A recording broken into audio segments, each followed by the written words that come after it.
Bugungi sabaqqa tilak aytamiz, yaxshimi? Men boshlayman. Samina, men salom bugun sabaqqa.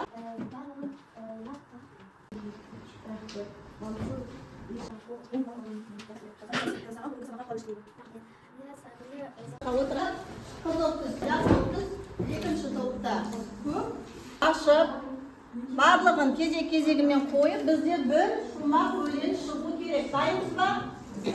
Chiqamizmi? Qaraysizlarmi? Chiqdimi?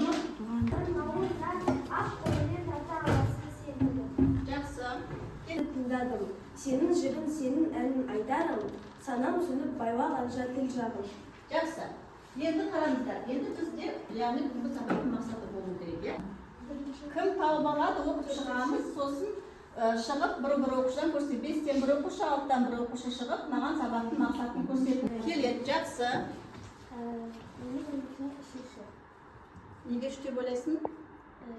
Себебі ол тақырыпқа сай келеді. Ең шетке, сайрап басқа елдің тілдері. Тіл туралы не айтылған және кімнің сөздері берілген?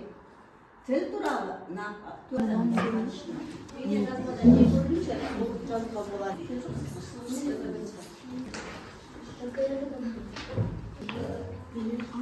аяқтаймыз.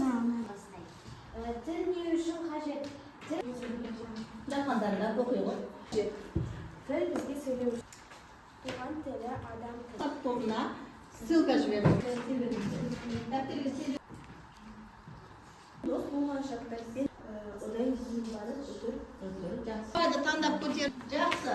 19 Сөздер ана тілі. 8.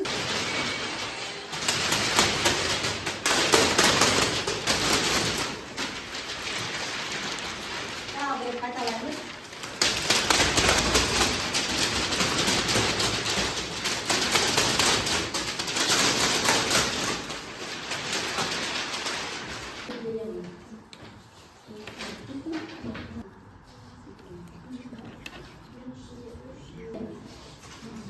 Birinchi A, ikkinchi B.